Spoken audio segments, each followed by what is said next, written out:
शांति। सभी प्यार से बोलेंगे ओम शांति, ओम शांति, ओम शांति, ओम शांति, ओम शांति।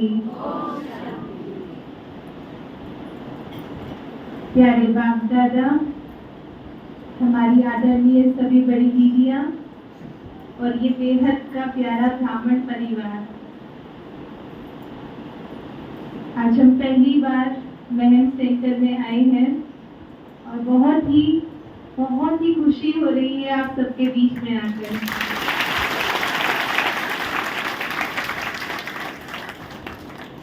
हमारे यहाँ अचानक भी लॉटरी लगी, कोई प्लान नहीं था आने का।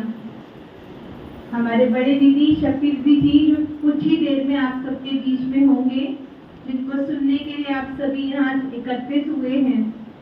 तो सुबह हम रजौरी सेंटर पे क्लास के लिए गए तो दीदी ने कहा कि आपको भी आज हमारे साथ महम चलना है। तो बड़ों का कहना और छोटों का हाँ जी कहना, मानना। तो भाग्य है ना हमारा भी आप सबसे हम मिले। बहुत बहुत शुक्रिया बाबा का, बड़ी दीदी का,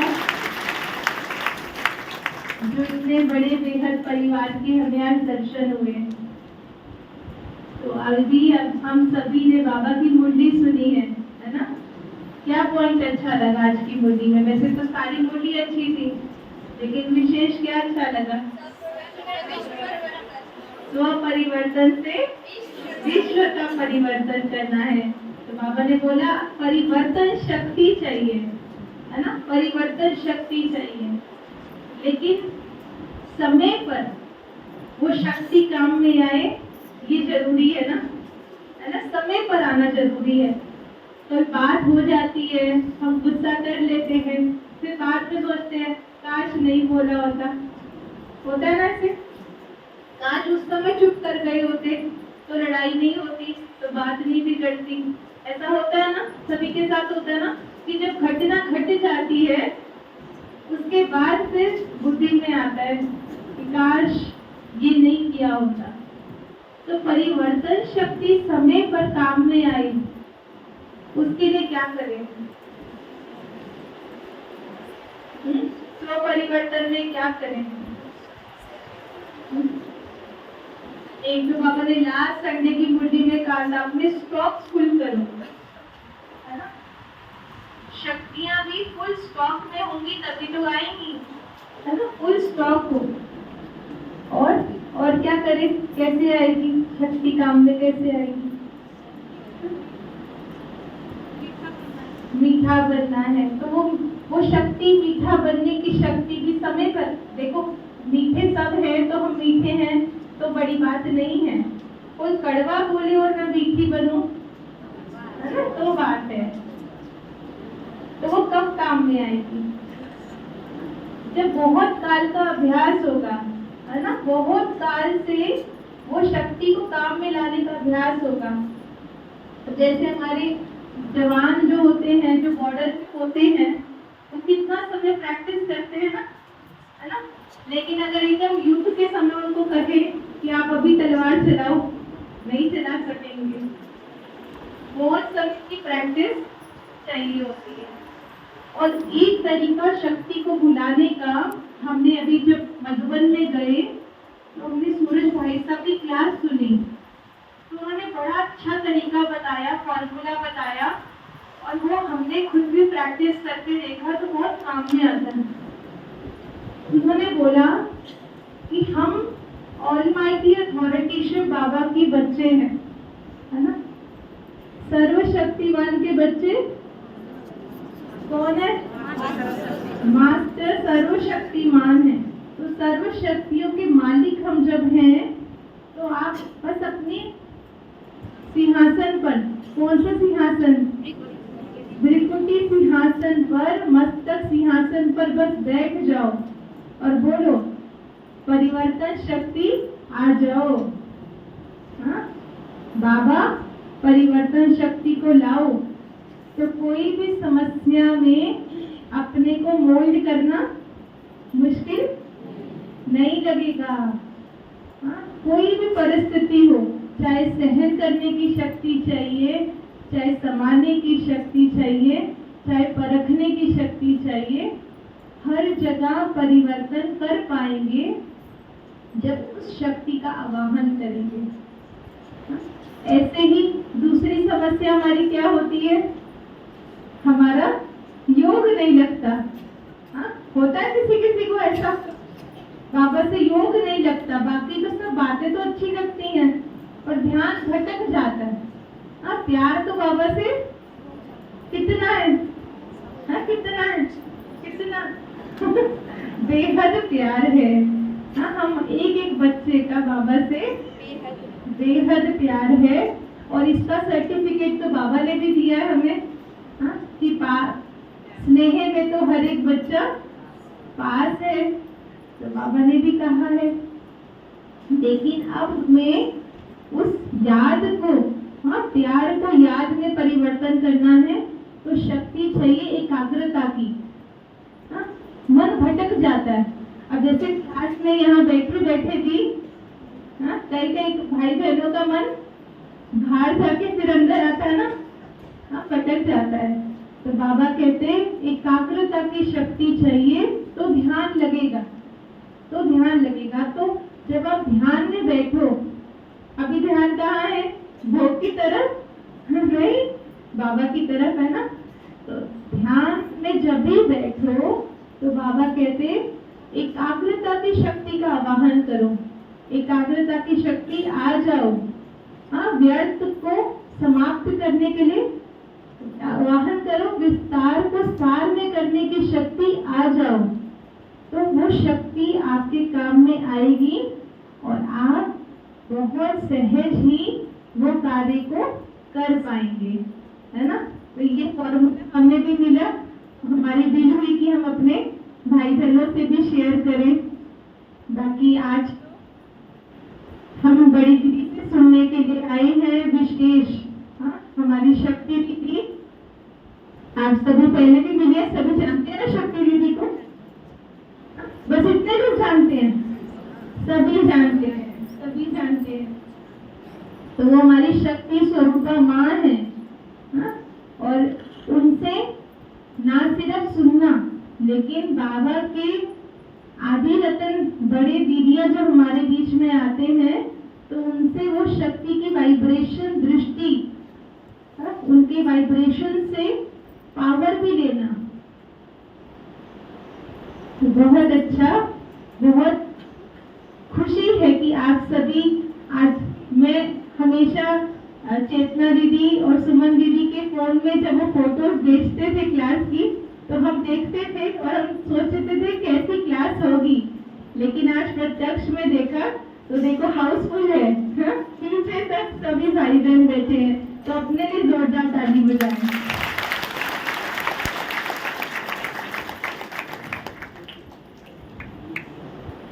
तो अभी हमारे बीच में आदरणीय मेहता भाई साहब पहुंच गए हैं, हम जोरदार तालियों के द्वारा भाई साहब का स्वागत करेंगे।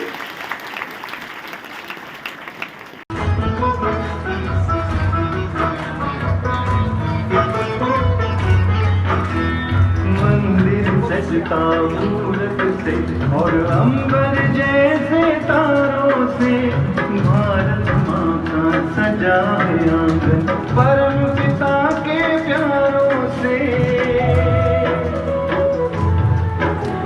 मंदिर सजता मूरत से और अंबर जैसे तारों से, भारत माँ का सजा है आंगन परम पिता के प्यारों से।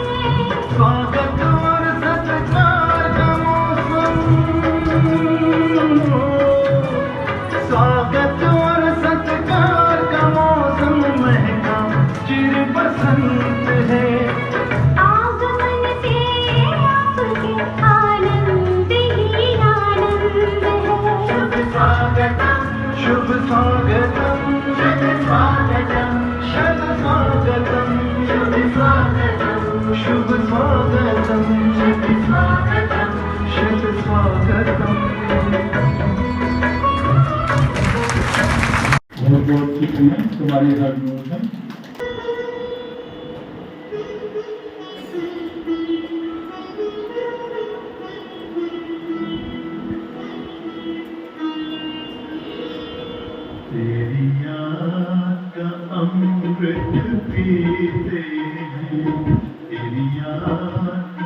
अमृत पीते हैं, तेरी याद जीते हैं बाबा, तेरी याद जीते हैं बाबा, तेरी याद का अमृत पीते हैं, तेरी याद का अमृत पीते हैं, रहे याद सदा ही साथ तेरी, रहे याद सदा ही साथ तेरी, बस और हम कुछ चाहेंगे, बस और हम कुछ चाहेंगे, तेरी याद का अमृत पीते हैं, तेरी याद का अमृत पीते हैं।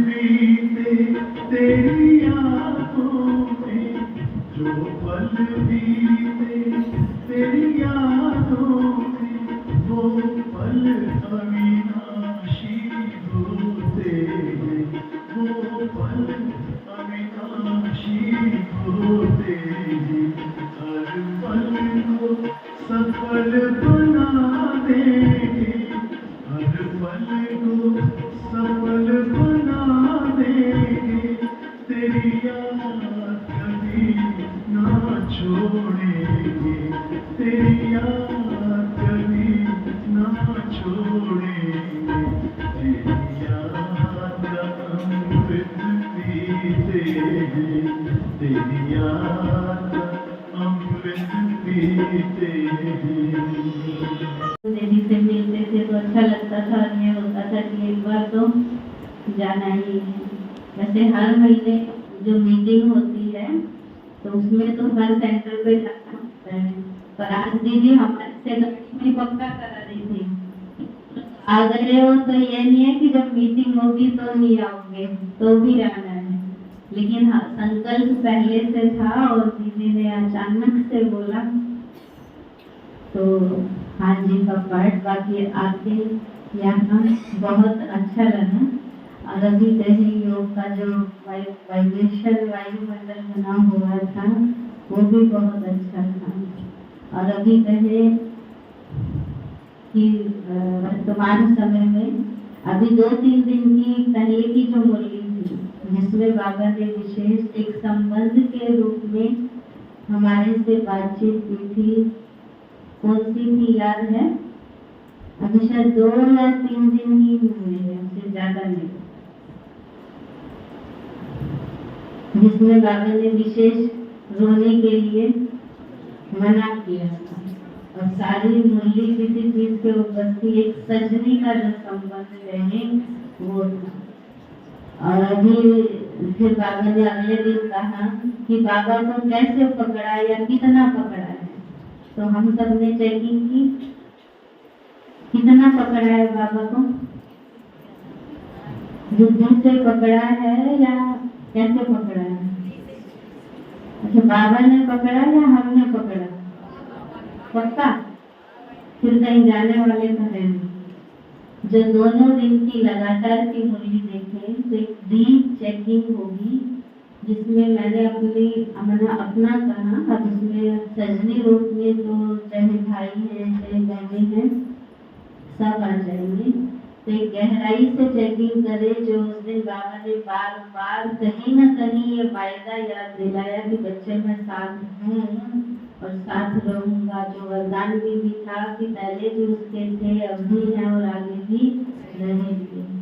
तो कहने का भाव कि वर्तमान समय में अनेक परिस्थितियां हमारे साथ चल रही हैं, लेकिन भगवान कहीं ना कहीं वो हमें एहसास दिला रहा है कि हर तरीके से, हर संबंध से मैं हमेशा आपके साथ। बस हमारी बुद्धि की लाइफ क्या होनी चाहिए? क्लियर होनी चाहिए। तो वो हमेशा डायरेक्शन तो देता रहता है, बस हमारी कैचिंग पावर होनी चाहिए जो उसकी बातों को कैच कर जाए। और जो उस दिन बाबा ने शब्द कहा था कि अगर बाप को भूले तो गांठ तो बाद में थी, उससे पहले एक शब्द था, बाबा ने कहा था विदाई ले लेना। अगर बाप को भूले या जो साजन का संबंध है अगर उसको हम भूले तो फिर क्या हो जाती है, उससे तो विदाई हो जाती है। तो ये दीप की चेकिंग है कि हमने कितना उसको पकड़ा है। लेकिन बाबा ने प्यार की सीमा पूछी थी, प्यार कितना, परम जितना या आसमान जितना? बस आसमान तो नीचे ही रह जाता है। कितना प्यार है, बेहद का एक शब्द उसमें आ जाता है, बेहद का। बाकी यहाँ आके बहुत बहुत अच्छा लगा और एक अपना ब्राह्मण परिवार से मिलना। और मेरा कहें बचपन से ही जब मैं 6 साल की थी, जब लौकिक माता जी की विज्ञान में चले थे, तो जैसे बच्चों का है,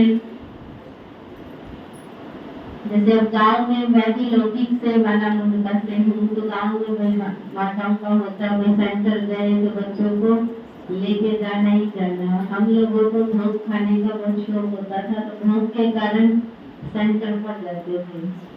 और मेरा ये था कि शुरू से ही जब वहाँ सेवाएं शुरू हुई थी तो एक ही दीदी थी, तो कहीं ना कहीं रात को जो सोने की ड्यूटी लगती थी वो मेरी भी होती है।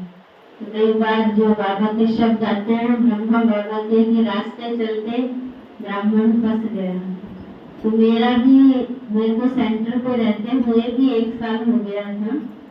तो मेरे से क्वेश्चन पूछा जाता था कि आपको ब्रह्मा कुमारी बनना है या नहीं बनना है, तो मेरी गर्दन कभी हिलती नहीं थी।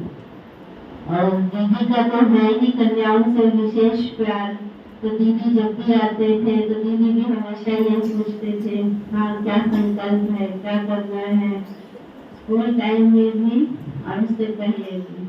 लेकिन मैं कहूँ अगर आज मैं इस स्थान पर हूँ तो पहले तो बाबा है, क्योंकि आज मन कहीं अंदर तक रहते हुए भी मुझे अच्छे से याद है कि 1 साल हो गया था और मुझसे पूछा जाता था कि ब्रह्मा कुमारी बनना है या नहीं बनना है। कॉलेज की जो पढ़ाई थी वो साथ साथ वहीं से चल रही थी और सेवा अर्थ सेंटर पे जाना हुआ था 12th के एग्जाम देने के बाद। बाकी तो बचपन से ही कहीं ना कहीं माता जी ने सेंटर से जोड़ के रखा था। बाकी जो रहने का संकल्प कब मैं बाबा की बन गई, जो आपको कहा कि पकड़ा, मैंने नहीं पकड़ा, उसने पकड़ा। और कब पकड़ लेगा ये भी मुझे नहीं पता, बस ये पता है कि दीदी को मधुबन जाना था और उन्होंने बुलाया था कि बैक टू बैक 2-3 बार लगातार जाना था मधुबन, तो पहले प्रेस कर देगी। तो मैं हमेशा कहती हूँ शायद वो करंट ऐसा लगा जो आज तक है। और बाद में फिर कहें कि विशेष जो सहयोग रहा वो दोनों तरह है कि कहीं ना कहीं जो बहनों को पालना देने में दीदी हमारी एकदम एक शक्ति स्वरूप मां है। कुछ विशेषताएं दीदी की ऐसी हैं जो आज तक कभी माना लोग बहनों के संपर्क में आए हैं, लेकिन दीदी में वो विशेषता एकदम हटती है। तो ये है। और बाकी अभी 4 साल से मैं लोगों के साथ यहाँ रजोरी गार्डन सेंटर पे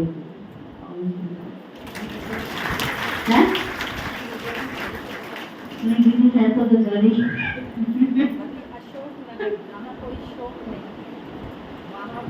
ये सेंटर की इंचार्ज है, नया सेंटर बना है।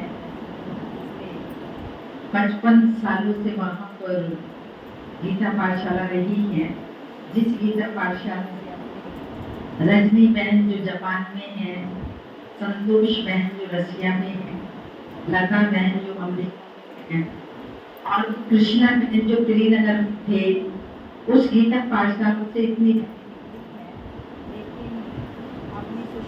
ने अपने स्वभाव से से वहाँ पर सेवा केंद्र जो खुला है, अपनी सेवाएं दे रही है। आप जैसी माताओं की बहुत प्यार से पालना कर रही है। तो अशोक नगर में है लेकिन रजौली से कनेक्शन है, अभी मेरे साथ नहीं।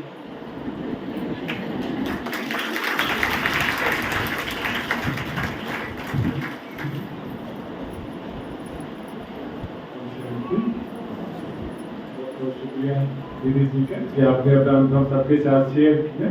और आप हैं तो अभी भी रजौली गार्डन सेंटर की ही, आप अपने आपको नहीं कहा मन में, लेकिन सेवा के लिए आपने आपको जगह शोक नगर में, तो आप दोनों जगह अपनी सेवाएं दे रही हैं। तो आपका नया पधारने पर बहुत बहुत स्वागत भी है। शुक्रिया।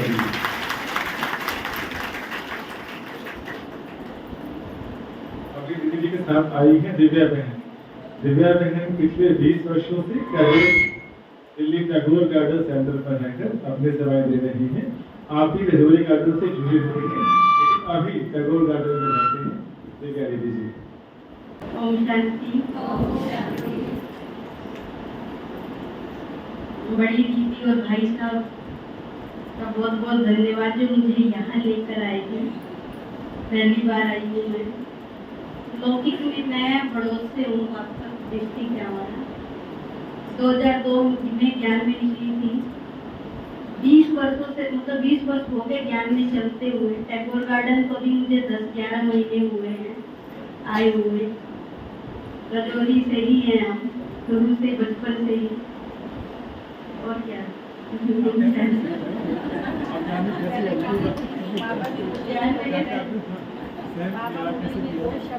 है, ये मेरे बच्चे बख्तावर है, ये मेरे बच्चे दस दस दस। कहाँ से कैसे निकले हो, क्या थोड़ा सा तो बताइए। एक्सपीरियंस तो बहुत सारे हैं ना। थोड़ा सा ज्ञान में निकलने का कुछ वो नहीं है। जैसे कि हम भी बचपन में ही टोली और बोली 2 बातें आती है ना, तो टोली के चक्कर में सेंटर पे जाते थे और दीदियाँ इतना मीठा बोलती हैं क्योंकि मिठास पे फिदा हो गए, फंस गए।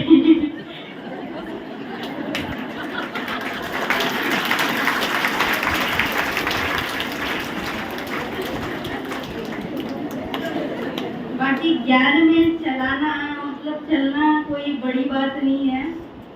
लगता है हमें जब घर पे रहते हैं तो हमें लगता है हम कैसे सेंटर पे रहेंगे, लेकिन बाबा इतना प्यार देता है, दीदियाँ इतना प्यार देती है कि हम सब कुछ भूल जाते हैं। ये कुछ भी परीक्षा है, जो कुछ है, किसी से प्रेम हो जाता है तो प्रेम में इंसान अंधा हो जाता है, गूंगा बहरा सब हो जाता है, कोई कुछ भी बोलता रहे फर्क नहीं पड़ेगा। तो बाबा के प्रेम में हम भी ऐसे ही हो गए थे। परीक्षाएं तो सबके लाइफ में आती है, हमारे में भी आई। मैं भी अकेली बहन हूँ, 5 भाई हैं, तो परीक्षा तो जरूर आएगी। 10 साल तक परीक्षा दिया, पास हो गई हूँ, अभी आपके सामने हूँ।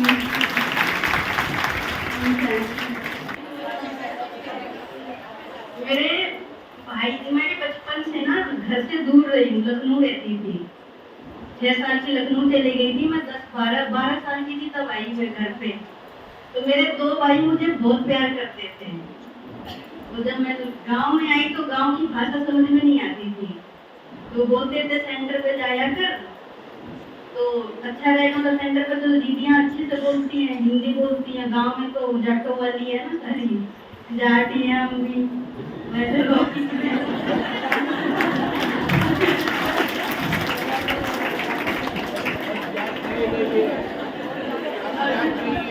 अब तो ब्राह्मण हो गए। तो भाई कहते थे, भाई ने कहा कि सेंटर पे जाया करो। तो सेंटर पे गई 1 हफ्ता, तो ज्ञान तो समझ में नहीं आता था। बस गांव में आई, 2 दिन घर पे रही, तीसरे दिन सेंटर पे। तो सेंटर पे 1 हफ्ता रही, तो सुबह अमृत वेला करती थी और नुमा शाम योग। बाकी ज्ञान नहीं था आत्मा परमात्मा का। तो शिव बाबा 1 हफ्ते में मुझे दिखने लगे थे, ज्योति बिंदु शिव बाबा। तो 1 हफ्ते के योग का मेरे ऊपर इतना असर हुआ, मैं घर पे आई तो मैंने अपना बिस्तर अलग कर दिया, सब कुछ अलग अलग, बड़ी सफाई। तो मेरे भाई बोले मैंने तुम्हें भेजा था कि शांति मिलेगी, तुम्हें ये गांव पसंद नहीं है, शहर में रहोगी। बात ये नहीं कहा कि उनकी होके रह जाइए। तो बोले अब नहीं जाना है। तो मैंने कहा पहले तो भेजते हो, फिर कहते हो कि नहीं जाना है, अब तो मैं जरूर जाऊंगी। तो कहता अगर तू गई ना तो मैं अपना सिर फोड़ दूंगा। मैंने मैंने सोचा मजाक कर रहा है, मैंने कहा मैं जाऊंगी। जब मैं गेट के बाहर निकली तो मूसली होता है, गाँव में होता है ना, मूसली लेकर सिर में मार लिया। सच में सिर फूट गया उसका। फिर भी मैं रुकी नहीं, चली गई। फिर दोबारा आई सेंटर से घर पे, आई मैं दोबारा, फिर दोबारा कहता अब गई तो मैं मर जाऊंगा। तो मैंने सोचा ऐसे ही कह रहा, मरेगा नहीं। उसने नींद की गोली ले रखी थी 10-12, वो खा लिया। मैंने कहा ये तो माया है मेरे लिए। फिर मैं बहुत प्यार से बाबा से कहती रही कि बाबा उधर से निकालना आपका काम है, लेकिन मैं घर वालों से लड़ाई नहीं करूंगी कि मुझे ब्रह्मा कुमारी बनना है। आपकी मर्जी, आप बनाओगे तो बनाओ, मैं लड़ूंगी नहीं। फिर धीरे धीरे भाइयों का मोह खत्म होता चला गया। अपने आप ही कहते हैं ठीक है आप सेंटर पे रहो। सेंटर पे तो मैं रहती थी, लेकिन 15 दिन सेंटर पे, 15 दिन घर पे। अब तो मैं 10-12 साल से रेगुलर ही रहती हूँ, जाती नहीं हूँ, 1-2 दिन के लिए बस जाती हूँ। ओम शांति। बहुत खुश कर दिया आपने। हम चाहेंगे, हम नहीं चाहते कि आपको सुनाए ऐसा क्या आप हुआ क्या नहीं हुआ, सबको प्रेरणा मिले कि आपने कैसे सब दोबारा क्या क्या कहने किया। तो अच्छा रहे। अभी हमारे बीच उपस्थित हैं शिल्पा दीदी। आप दिल्ली कीर्ति नगर में पिछले 5 साल से रह रहे हैं, आप भी अपना अनुभव सबके साथ शेयर करेंगे। ओम शांति। ज्ञान में बचपन से मम्मी के साथ, बुआ के साथ और दादी के साथ आते थे, लेकिन जैसे बहनों ने शेयर किया कि सेंटर आना अच्छा लगता था, लेकिन ये भी लक्ष्य पक्का था कि बाबा का ही बनकर रहना है, लेकिन समर्पित होने का लक्ष्य नहीं था। और हर संडे की मुरली में जब भी ये पॉइंट आता था कि कन्याओं को समर्पित हो जाना चाहिए, तो दीदी मुझसे ही पूछती थी कब समर्पित हो रही हो। तो ऐसे कई वर्ष बीते, लेकिन वो समय नहीं आ पा रहा था कि समर्पित हो जाऊं। बाबा की जीवन पूरी जी रही थी, कोर्स भी कराती थी, क्लास में भी जाती थी, योग भी करती थी, सेंटर पे भी रहती थी, लेकिन समर्पित नहीं हो रही थी। तो एक चांस मिला 2018 में मधुबन जाने का। वो भी हमारी आदरणीय शक्ति दीदी जी, जो देखने में वही निमित्त बने, मैंने दीदी से अपने दिल की आश रखी कि दीदी मुझे कुछ दिन, 10 दिन, 15 दिन मधुबन में रहना है। तो दीदी ने कहा जरूर मैं लेकर जाऊंगी और तुम वहाँ पर सेवा करना और फिर आ जाना। तो मधुबन पहुंचे तो वहाँ पर भाई ने बोला कम से कम 6 मास रुकना पड़ेगा। तो मैंने बोला 6 मास तो बिल्कुल नहीं रुकूंगी। फिर दीदी से मैंने बात की तो दीदी ने कहा ठीक है तुम देखना, रुक के देखना, अगर तुम्हारे दिल लगे तो ठीक है, नहीं तो वापिस आ जाना। तो मैंने कहा ठीक है दीदी। तो दीदी से छुट्टी लेकर वहाँ पर रहना शुरू किया। तो 6 मास पूरे हुए तो भाई ने कहा आपने 6 मास सीखा तो अभी 6 मास और प्रैक्टिकल करो, सीखो। अकाउंट्स डिपार्टमेंट में सेवा करती थी, तो बोला 6 मास और सीखो। तो वो 6 मास और सीखा। तो वो 15 दिन की सेवा में मैं गई, आज 5 साल हो गए, तो वापस घर ही नहीं गए। तो बाबा ने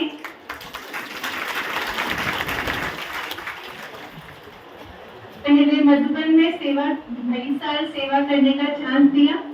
फिर दीदी जी ने कहा कि अभी सेंटर पर सेवा करनी है, तो रजौरी सेंटर पर आए और फिर दीदी जी के ही कनेक्शन में दीदी ने ही कीर्ति नगर सेवा केंद्र पर अभी हमें सेवा में भेजा है।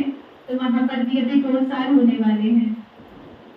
तो बाबा का शुक्रिया, हमारे बड़ों का शुक्रिया कि कैसे हमारा भाग्य बाबा बदल देता है और अपना बनाकर अपने पास रखता है। ओम शांति। आपका कि आपने अपना अनुभव सबके साथ शेयर किया। अभी वो अनुभव हमारे सामने है, जो हम सुनेंगे आदरणीय भाई साहब को। भाई साहब पिछले 52 वर्षों से इस ईश्वरीय ज्ञान मार्ग में अनवरत चलते जा रहे हैं और हम सबके वो प्रेरणा सूत्र भी हैं। भाई साहब एयरपोर्ट में जॉब करते थे और विंग कमांडर के पोस्ट से रिटायर होने के बाद एकदम समर्पित रूप से सेंटर में रहने लगे, अपनी सेवाएं लेने लगे। आगे भाई साहब कहानी अपने आप सुनाएंगे, जो दीदी के साथ कैसे उनका विवाह का संबंध था वो पूरा नहीं जानते हैं, लेकिन वैसा सुनाएंगे। तो रिक्वेस्ट करें भाई साहब से कि भाई साहब आप अपने पुराने दिनों के अंदर सुनाइएगा, ज्ञान की बात नहीं। भाई साहब आप सुनो अंदर सुना कि बाबा के साथ, ताजी के साथ, दीदी के साथ वो कौन से दिन थे इसको हम लोग मिस करते हैं, क्योंकि वैसा पुराने दिनों के अंदर बहुत अच्छा अनुभव था। या कहें कि पुराने जो दिन थे उन दिनों के पानी भी घी के समान थे। या कहें कि उस समय का जो ज्ञान था वो घी की तरह ताकतवर था। तो वो ताकत आपने लिए भाई साहब, तो वो ताकत की कुछ बातें आप हमके साथ शेयर करेंगे कि वो दिन कैसे बीते, कैसे आपने उस ज्ञान का, किस ज्ञान का स्वाद चखा और जीवन को समर्पित किया। ओम शांति। भाई साहब को आज किस किसने पहली बार देखा है? देखो बहुत सारे हैं, देखा तो है, पहली बार जिन्होंने देखा है। अच्छा बहुत लोग हैं। अच्छा कोकिला दीदी को किस किसने देखा था? दोनों ने देखा था। और जिन्होंने नहीं देखा बात खड़ा करो, बड़ा दीदी को जिन्होंने नहीं देखा वो वैसे नहीं बहुत आगे है, इसलिए थोड़ा सा।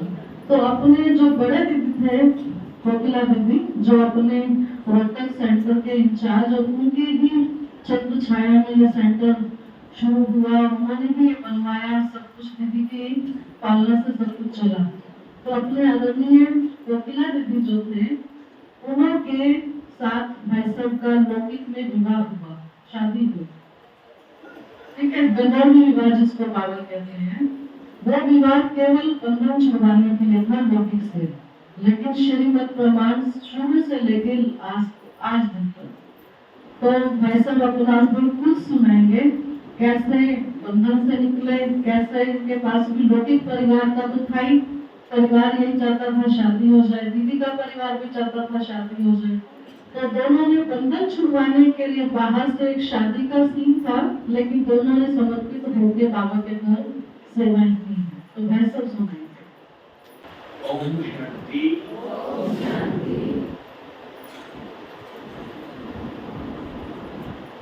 वंदे मातरम। आपको नहीं कह रहे हो, मैं कह रहा हूँ वंदे मातरम। क्यों? क्योंकि बाबा ने कहा है वंदे मातरम, तो यही पहला पाठ बाबा ने अच्छी तरह से समझो मुझे पढ़ाने के लिए कोकिलाबेन को निमित्त बनाया। तो मैं जब ज्ञान में चला तो मुझे सबसे अच्छी बात ज्ञान की ये लगी, शिवरात्रि सन 71 राजौरी गार्डन सेवा केंद्र की तरफ से शिवरात्रि के निमित्त एक प्रोग्राम था, जिसमें सुदेश दीदी जो लंदन में नहीं आजकल जर्मनी में है, वो समझो राजौरी गार्डन की टीचर थी और वही मेरी समझो अलौकिक माँ थी, जिन्होंने मुझे बाबा से मिलवाया। तो उन्होंने जो लेक्चर कर रही थी शिवरात्रि के दिन, उसमें जो चरित्र निर्माण की बात उसने बताई मुझे भाषण में अपने, कि चरित्र उसका अच्छा माना जा सकता है कि जिसकी सभी कर्म इंद्रियां उसके कंट्रोल में हो। तो मुझे एकदम बचपन का वाक्य याद आया कि जब मैं बचपन में छोटा 8-9 साल का, समझो 7-8 साल का था, कलकत्ता में रुके, मेरी माता लौकी, तो बचपन से मैं जब 10 महीने का कहते हैं तब था तब चली गई। लेकिन मेरी जो मेरे से बड़ी 2 बहनें हैं उनके साथ में बचपन से ही समझो मैं बड़ा हुआ और उनके साथ में मेरा रहने का पाठ था। तो हम तीनों 2 बहनें और मैं हम लोग कलकत्ता में हुआ करते थे और कलकत्ता में जब भी कुछ गंगा स्नान का मौका आता था तीज त्योहार के तो हम लोग गंगा स्नान करने के लिए जाते थे। तो मुझे बचपन से ये वाकया कभी भूलता नहीं है। जब हम गंगा स्नान करने गए थे मैंने अपनी बहनों के साथ में, तो बहनों ने सोचा वहाँ पे 2 घाट होता है, भाइयों का घाट अलग, बहनों का घाट अलग। क्योंकि मैं छोटा था तो मेरी बहनों ने सोचा कि अगर ये भाई को अलग छोटा है कहाँ भेजूंगी, उसको तो गुम हो जाएगा और ढूंढना मुश्किल हो जाएगा। तो अपने साथ में रखा कि कपड़े बदल रहे थे तो मुझे वो मन में खरोच रहा था जब सुदेश दीदी बोलते हैं कि तुम्हारी कर्मेंद्रियां समझो आंखें कान मुंह ये सब जो कर्मेंद्रियां हमारी समझते हैं कि ये कर्मेंद्रियां हमारी कंट्रोल में, हम न चाहे तो न देखें, न चाहे तो न सुने और न चाहे तो न बुरा बोले। ये हमारे जो गांधी जी के 3 पत्थर की वो चित्र है वो उसकी मुताबिक हमारी सभी कर्मेंद्रियां अपने कंट्रोल में होनी चाहिए। ये उन्होंने अपने भाषण में समझाया और मुझे तुरंत रियलाइज हुआ बचपन का वो गंगा घाट का वाक्य कि जब मैं बहन के साथ में गंगा घाट में बहनों के घाट में बहनों को कपड़ा बदलते हुए देखता तो मुझे एक मन में जिसको बोलते थे कचोटता था, अभी मन में होता था कि मैंने क्यों देखा अपनी बहनों को कपड़ा बदलते हुए। तो मेरा तो उसमें कोई कंट्रोल कुछ नहीं हुआ, कोई इंटेंशन नहीं था, मेरा कोई इरादा नहीं था खराब, लेकिन सामने कपड़े बदल रहे हैं और मेरा नजर गई तो मुझे ये कचोटता था कि मैंने क्यों देखा है। उसमें तो मेरा कोई बस नहीं था। तो भी मैंने कहा कि जो दीदी कहती है कि सभी कर्मेंद्रियां कंट्रोल में होनी चाहिए, तो तब से मुझे रियलाइज महसूस हुआ कि चरित्र निर्माण की बात मुझे भी लागू होती है।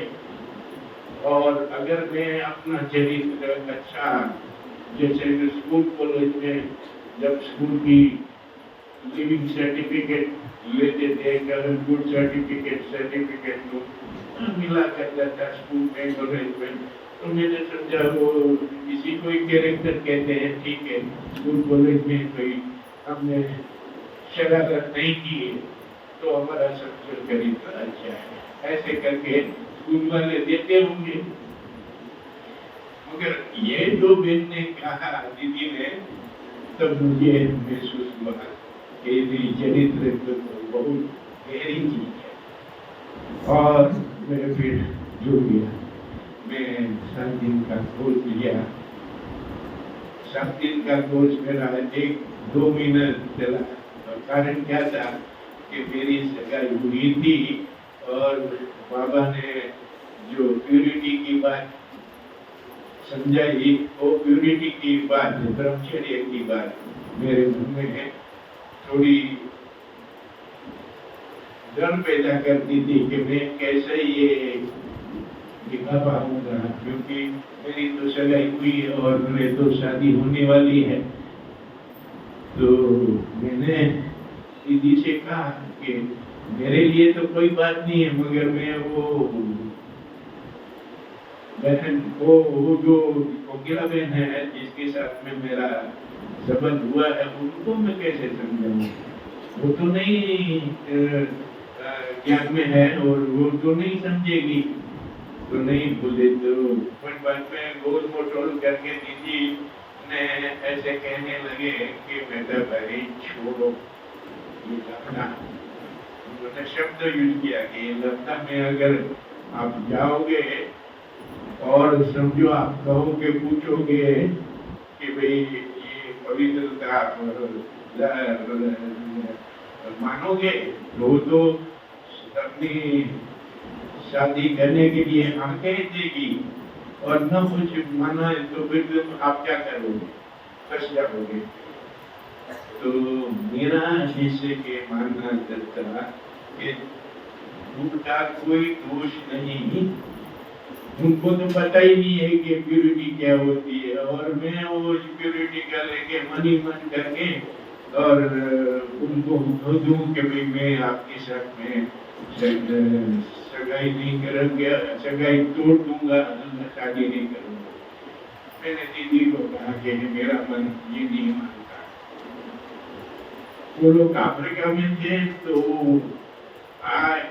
बॉम्बे आने वाले थे, और युगानुयुग वो दो बहनें थी और हम दो भाई थे। समझो मेरी भाभी की छोटी बहन थी, तो वो मेरे भाई के घर में आने वाली थी। तो मैंने छुट्टी की क्लास से कि भाई ऐसे मैं जाके छुट्टी लेके जा रहा हूँ, और उसको कहूँगा सच्चे दिल से कि भाई ये प्यूरिटी की कंडीशन अगर आप मानते हो तो जैसे कि ठीक है। तो भी मैंने मन नहीं माना कि ठीक है, मैं वो मानेगी तो फिर हम हाँ कहेंगे, बाकी और वो ना मानते तो मैं उनको दुखी नहीं करूंगा। दुखी शब्द इसलिए कहते कि मैंने अपने समाज में किसी कन्या की शादी सगाई हुई और वो शादी नहीं होती है तो लोग सोचेंगे कि कुछ है, लड़की ने कुछ नहीं हो तो भी समझेगा कि लड़के में कुछ गड़बड़ है, तो उसकी सगाई टूट गई। तो मैंने बोला ये दोस्त के साथ में मैं उनको पूरा जीवन व्यतीत करने के लिए मजबूर नहीं करूंगा। ये कंडीशन से ये भावना से बाबा को कहा कि बाबा मैं सच चाहता हूँ कि वो हाँ बोले। और हमारे क्लास वाले मुनिजन सरदार जी बोलते हैं कि हार हुई तो आपकी, जीत हुई तो बाबा। मैंने बोला ये कोई गड़बड़ है, कोई जीत भी तुम्हारी हार भी तुम्हारी नहीं। बोले ये आपकी कमजोरी है।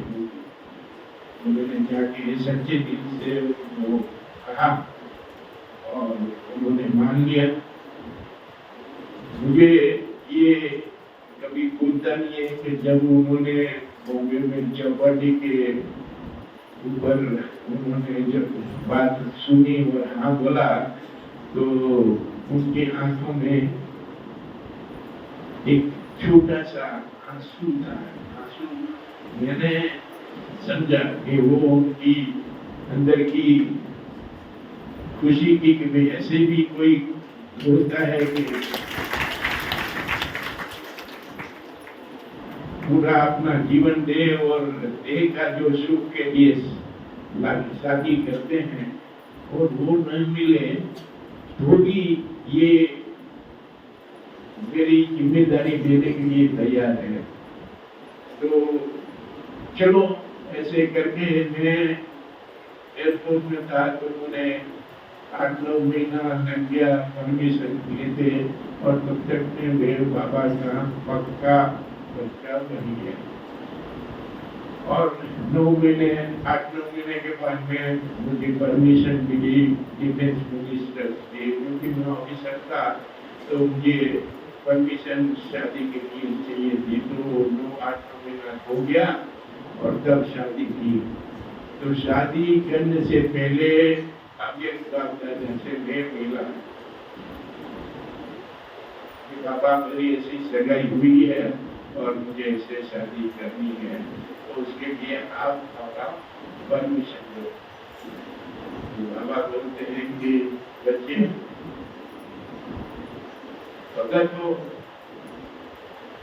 मैंने भूल गया कि बाबा क्या पूछते हैं।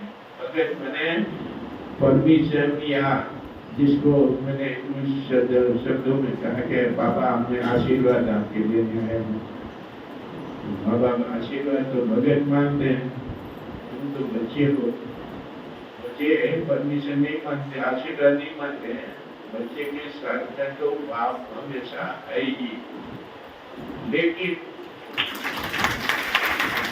कंडीशन बाबा ने कहा कि बच्चे आग और कपूस, ये शब्द बाबा ने परमिशन देने के पहले कहा था कि आग और कपूस इकट्ठे रहे और आग न लगे, ऐसा तुमको करके दिखाना है। इस कंडीशन से बाबा ने हमको छुट्टी दी शादी के लिए। मैंने शादी की और पूरा याद था बाबा ने क्या कहा।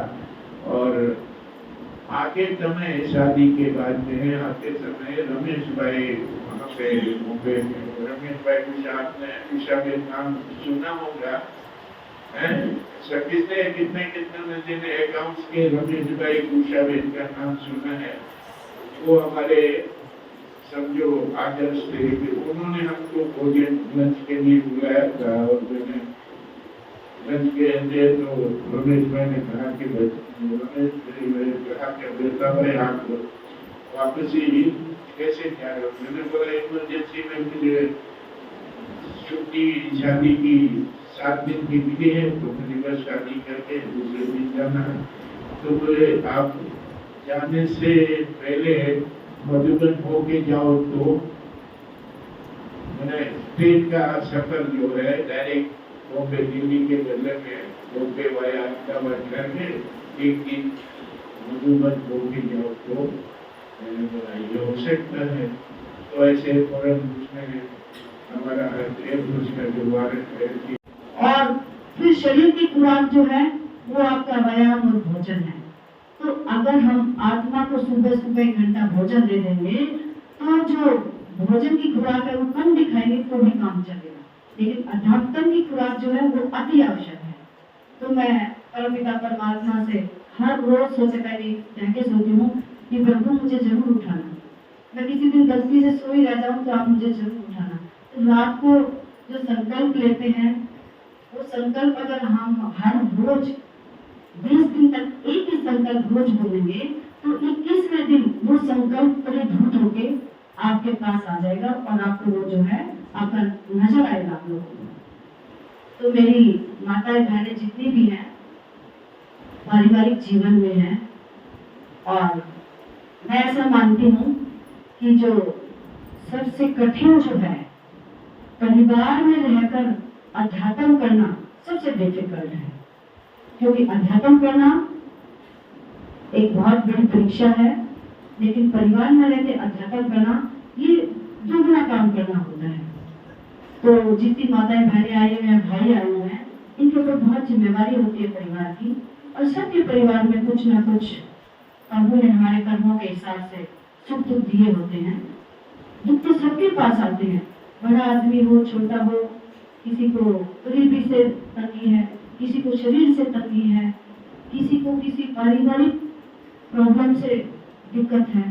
तो इन दिक्कतों को जब तक प्रभु हमारे कर्मों के हिसाब से हमें भुगतना है, वो जब तक हमारे नहीं आती है, हम जो है और गहरे अध्यात्म में नहीं जा सकते। जब कष्ट आते हैं तो यहाँ प्रभु को याद करते हैं, और जो थोड़े से कष्ट जब प्रभु को याद करने लग जाते हैं तो धीरे धीरे वो हम अभ्यस्त हो जाते हैं। और मैं सभी से गुजारिश करूंगी कि आप लोगों को ये अपने आप को 1 घंटे के लिए, ये दीदी रोज बोलती है, शायद मुझे इतना ज्ञान नहीं है, लेकिन आप अपने आप को हर रोज 10 मिनट 15 मिनट सुबह उठ के एक बार जरूर अपने आप को प्रभु के समर्पित करो, फिर आपकी सारी समस्याएं प्रभु की, आपकी तो समस्या ही नहीं रहेगी। और कोई समस्या आती है तो जब ये अध्यात्म करते हो आप, तो समस्या तो वो इतनी बड़ी होती है, अध्यात्म के कारण वो समस्या आपको छोटी दिखने लग जाती है। ऐसा नहीं वो समस्या बड़ी से छोटी हो रही है, समस्या तो बड़ी है, लेकिन अध्यात्म के कारण आप उसको ग्रहण करने लग जाते हो कि नहीं, ये तो मेरे कर्मों के कष्ट हैं, मुझे काटने हैं, वो खुशी खुशी काटते हो आप। और जो अध्यात्म नहीं करता वो समस्या तो इतनी बड़ी है, वो इतनी बड़ी थोड़ी हो जाती है, समस्या जो जोड़ती क्यों है, लेकिन अध्यात्म में ना होने के कारण वो समस्या हमें बड़ी दिखती है। तो बड़ी समस्या को छोटा करने के लिए या अपनी आत्मा को पवित्र करने के लिए, क्योंकि ये जो जीवन है, इंसान का जीवन बहुत बुद्धिजीवी जीवन है, इसलिए हमें ज्ञान है, ये करने से हमें ये प्राप्त होता है। तो क्यों ना अच्छा जीवन जिया, अच्छे कर्म करे, तभी तो आप सब लोग यहाँ पे बैठे हो। अच्छे कर्मों के कारण आप अध्यात्म ज्ञान लेने के लिए आए हो और ले चुके हो। तो इससे जो हमने अगला जीवन देखा ही नहीं, उसके लिए इस जीवन में जो ज्ञान है उसके लिए तो अध्यात्म करें हम। तो आध्यात्मिक ज्ञान जितना करते जाओगे भूख उतनी ही बढ़ती जाएगी। और प्रभु से रोज प्रार्थना करो, हे भगवान, ये मेरे परमपिता परमात्मा मेरी अध्यात्म की भूख और बढ़ाता जा, ताकि मैं आपके उसमें समर्पित भाव से और ज्ञान ले पाऊँ। और सच में बताती हूँ कि माँ बाप तो जन्म देते हैं, माँ बाप हमारे वो माँ बाप है क्योंकि उनसे हम पैदा हुए हैं, लेकिन असली हमारे माता पिता तो हमारे परम पिता परमात्मा ही हैं, जिनके आशीर्वाद से हम पैदा हुए हैं और जिसमें जाके हमें मिल जाना है। ऐसा नहीं है कि उस अध्यात्म और उस भाव की वजह से हम अपना कर्म करना छोड़ दें, क्योंकि जो पारिवारिक कर्म आप कर रहे हो, जो ड्यूटी आप निभा रहे हो, माँ की, पत्नी की, बहन की, बेटी की, वो ड्यूटी जो है, वो ड्यूटी भी एक जो है अध्यात्म का ही हिस्सा है। अगर आपने ये ड्यूटी छोड़ के अध्यात्म किया तो आपकी वो आध्यात्मिक जो भावना है वो अधूरी रह जाएगी। तो उसको भी पूरा करना है और अध्यात्म भी करना है। तो ताकि और प्रभु ने सब लोगों का आपका हाथ पकड़ा हुआ है, आपके सिर पे आशीर्वाद किया हुआ है। तो मैं एक परमपिता परमात्मा का धन्यवाद भी करती हूँ और दीदी का शुक्रगुजार करती हूँ, जिनके माध्यम से मुझे आके यहाँ पे बहुत शांति मिलती है। मैं दीदी को बोलती हूँ, दीदी लगता है मैं हफ्ते में एक बार आके रात को आपके पास रुक जाऊँ, और ताकि यहाँ की जो एनर्जी है, जिस ढंग से दीदी ने जो अभी व्याख्यान कर रहे थे, ये आपका सेंटर चलाया, और जैसे भाई बहनों की भीड़ जो मैं आप देख रही हूँ, तो मैं परमपिता परमात्मा से आप ही सब लोग संकल्प के जाना, और मेरी भी दिली इच्छा है कि मेरे यहाँ रहते रहते मैं इतना बड़ा आश्रम बनाए कि हजारों की संख्या में भी आए तो भी कम पड़े। ये मेरी दिली इच्छा है। और दिल और दिमाग में जब आदमी को धारण करता है, तो आज परमपिता परमात्मा जो कि इतनी एनर्जी के साथ इतने यहाँ पे बैठे आशीर्वाद दे रहे हैं, तो जरूर प्रभु मेरी जो प्रार्थना है और जरूर सुनेंगे। और मैं हर रोज आता इसमें कहूंगी कि हे परमपिता परमात्मा, जो मैं आज कुछ बोल के जा रही हूँ, मेरे मुंह से मैं नहीं बोल रही, शायद आप ही कहलवा रहे हैं। और परमपिता परमात्मा जो है सब जगह तो वो तो अदृश्य है, तो भाई साहब के माध्यम से, दीदी के माध्यम से, दीदी के माध्यम से, वो उनके माध्यम से अपने शब्द इनके रूप के द्वारा आप तक पहुंचा रहे हैं। क्यों वो सब तक नहीं पहुंच सकते, वो सब तक दिख नहीं सकते, क्योंकि अगर वो दिख गए तो वो इंसान है, वो परमपिता परमात्मा नहीं हो सकते। तो आप मान के चलिए, जितने लोग यानी लोग यहाँ पे बैठे हैं, उनके मुख से निकला हुआ एक एक शब्द वो परमपिता परमात्मा का ही शब्द है, वो अपने मुख के द्वारा ही आपको आशीर्वाद दे रहे हैं। तो मैं तो माता बहनों से कहूंगी, ऐसे प्रोग्राम में आप जरूर आए, और मैं दीदी से प्रार्थना करूंगी और धन्यवाद करूंगी जो आपने मुझे आशीर्वाद देने के लिए यहाँ पे बुलाया। और जब भी ऐसे प्रोग्राम हो, मैं तो वैसे ही परमपिता परमात्मा मुझे भेज देते कि जा तुम आश्रम में जा, तेरे को वहीं जाके शांति मिलती है। और मैं ईमानदारी से बताती हूँ, कोई राजनीतिक बात नहीं है। मैं चाहती हूँ कि हे प्रभु, इतनी साल की उम्र तक सुंदर जीवन जी लिया, अब आपके चरणों में जितना समय मिल जाए, जितना समय मिल जाए उतना ही थोड़ा है। ओम शांति, ओम शांति। बहुत बहुत धन्यवाद हमारी राधा बहन जी का। ये बात सच है, बहन जी का बाबा के घर से बहुत लगाव है और जब कभी इनको अंदर से होता है कि मैं बाबा के घर जाऊँ, खुद भी हमारी ऐसी ट्यूनिंग मिल जाती है। बाई चांस ये उधर से याद करते करते मैं इनको उधर बोल देती हूँ और ऐसा होता है कि बाबा के घर ये पहुँच जाते हैं। तो बाबा की सच में इनके ऊपर बहुत विशेष कृपा बनी हुई है और शायद आने वाले समय में बाबा ने इनसे सेवा लेनी है जो इनको आज ये संकल्प भी आ गया। तो बाबा इनका संकल्प पूरा करे और हमको सुविधा दे, नहीं इनका संकल्प के माध्यम से बाबा को बहुत अच्छी सेवा करें। तो बहन जी का यहाँ पहुँचने पर बहुत बहुत धन्यवाद है। ऐसा तो हमने आज ये जो दिन है विशेष, अभी जल जल अभियान गवर्नमेंट की तरफ से चला है कि पानी को बचाने की विशेष हम सबको अपनी तरफ से कोशिश करनी है। और दूसरा अभियान चल रहा है साफ थाली अभियान। ये हमारा भोजन हम इतना ही अपनी थाली में लेंगे जितना खाना है, ना फालतू लेंगे ना उसको डस्टबिन में डालेंगे, क्योंकि करोड़ों लोग ऐसे जिनको रोज खाना नहीं मिलता। तो हमको ये दो बातों पे विशेष ध्यान रखना है। इसके लिए आज हम सब संकल्प भी लेंगे। और तीसरा दीदी, आज हम ये मातृ दिवस भी होता है मई के अंदर, मदर्स डे मनाया जाता है ना। तो अपनी तो सारी माताएं बैठी हैं, आप भी माँ हो एक, तो आप सभी माताओं का भी मैं सबसे पहले से वंदे मातरम। आप सभी माताओं का बहुत बहुत स्वागत है, धन्यवाद है। और सबको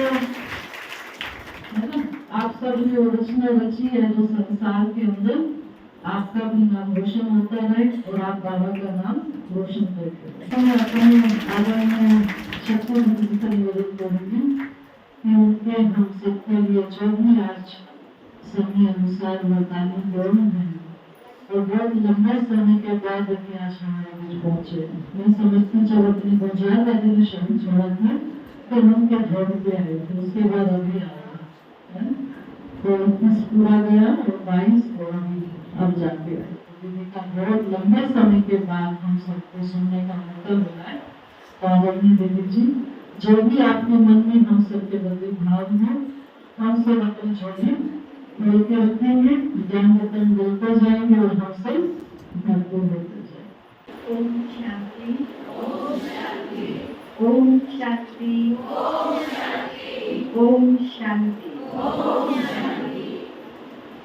समय ऐसा है जो सब वैसे तो बहुत ही अच्छे तरीके से बैठे हुए हैं और ये टाइम सुस्ती का है। तो मैं समझती हूँ एक बार सभी खड़े हो जाएं, बैठ जाएंगे, खड़े हो जाओ, खड़े हो जाओ।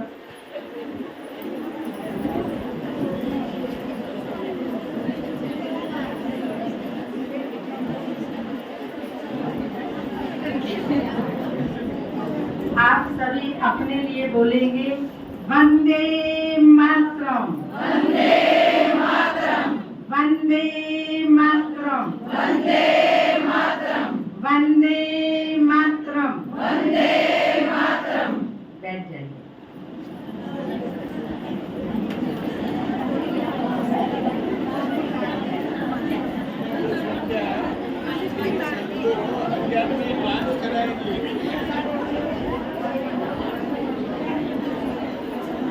सभी ओम शांति हो जाइए।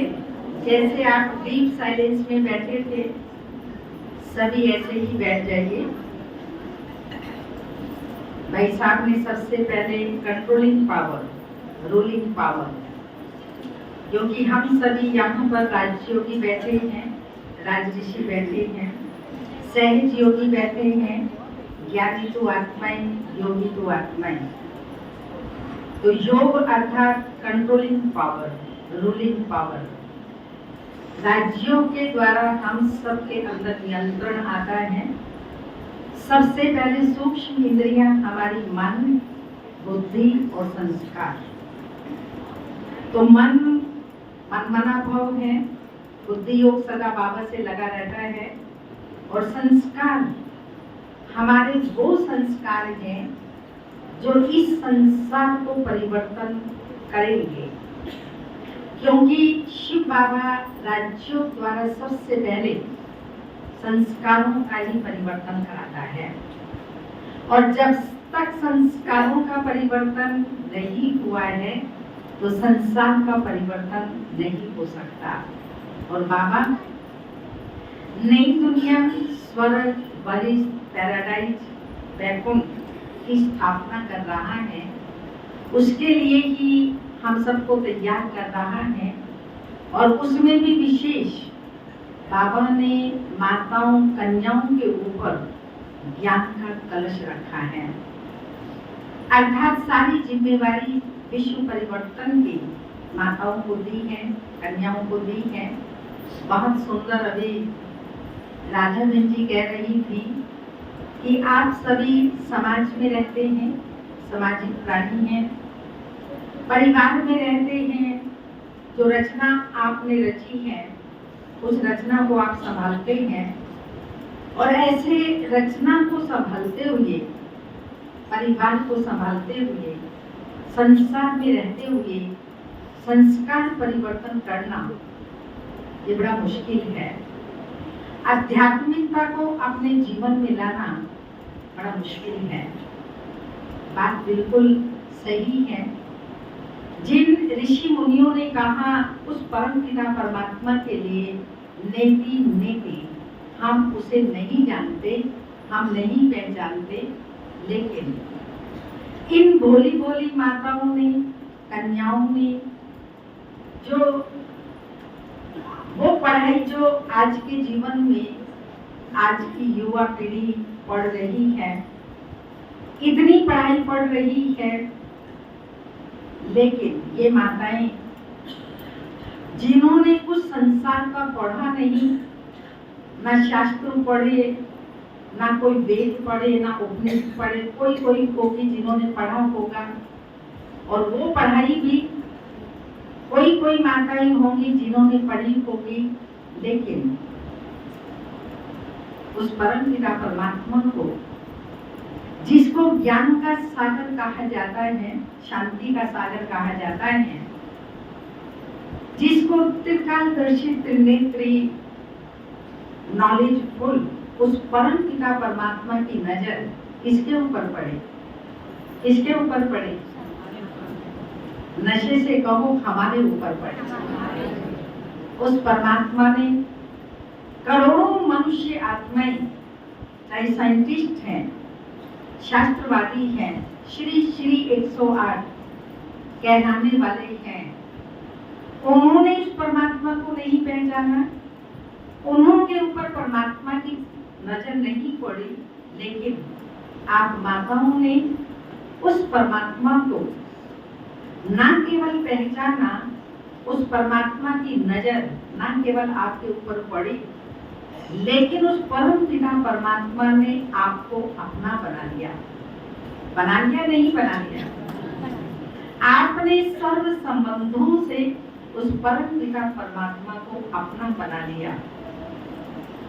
चाहे पिता है, चाहे माता है, क्या पुकारा भक्ति में तुम मात्र पिता हम बालक तेरे, तुम्हारी कृपा से सुख घनेरे। लेकिन वो सुख घनेरे कौन से हैं? कैसे? वो परम पिता परमात्मा माता भी बनता है, पिता भी बनता है, पतियों का पति भी बनता है, गुरुओं का गुरु भी बनता है, खुदा दोस्त भी बनता है। सर्व संबंध उस पिता परमात्मा के साथ हमारे बन जाते हैं, क्योंकि परमात्मा निराकार है, ज्योति बिंदु है, अजन्मा है, अभूता है। साकार व्यक्ति के 2 या 3 संबंध हो सकते हैं, समझो वही मासी भी होगी, चाची भी होगी और दोस्त भी होगी। लेकिन परमात्मा क्योंकि निराकार है, ज्योति बिंदु है, तो वो परमात्मा के साथ हम सर्व संबंध जोड़ते हैं, और वो सर्व संबंध हम निभाते भी हैं, अर्थात वो रस लेते हैं। तो उस परम पिता परमात्मा ने ऐसा सुंदर ईश्वरीय परिवार बनाया, ब्राह्मण परिवार बनाया, जो हम कहेंगे कहाँ का ईंट कहाँ का रोड़ा, भागमती ने गुनवा तोड़ा। ये परिवार 5000 वर्ष के बाद मिलता है, और वो परमपिता परमात्मा हम मनुष्य आत्माओं को जो उसके बनते हैं ऐसी सुंदर पालना कर रहा है जो आप सभी ने सुना। संसार में माताओं बहनों की बुद्धि में ये रहता है, मेरे माता पिता मुझे पालते हैं, मैं पति जो कमाता है उससे चल रही हूँ, बेटा कमाता है, मनुष्य की तरफ बुद्धि जाती है। लेकिन हमारी बुद्धि सदा ही उस परम पिता परमात्मा की ओर रहती है। अमृत वेला उठते ही हमारी बुद्धि कहाँ जाती है? शिव बाबा की ओर। उठते ही क्या कहते हैं बाबा? Good morning. शुरुआत ही हमारी उस परम पिता परमात्मा के साथ होती है। फिर पढ़ाई पढ़ाता है, किसी का टीचर बहुत अच्छा हो, इतना उससे उसका प्यार हो जाता है, बहुत अच्छा पढ़ाता हो, इतना उससे प्यार हो जाता है। लेकिन स्वयं परम पिता परमात्मा टीचर बनकर के ऐसी पढ़ाई पढ़ा रहा है, वो पढ़ाई पढ़ा रहा है जो पढ़ाई को कहा जाता है सोर्स ऑफ इनकम। यहाँ जो पढ़ लिख लेते हैं तो महीने में लाख कमाएंगे, 2 लाख कमाएंगे, 3 लाख कमाएंगे, इतना होता नहीं है। मगर फिर भी ऐसी सी कंपनियां आजकल खुली हैं, बच्चा 1 लाख 2 लाख कमा लेता है। लेकिन हमारी कमाई कैसी है?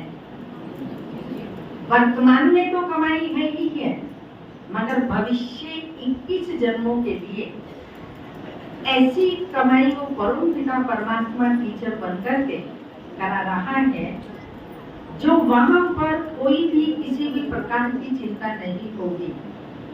तन इतना सुंदर जो निरोगी काया, पहला सुख तो निरोगी काया ही होता है।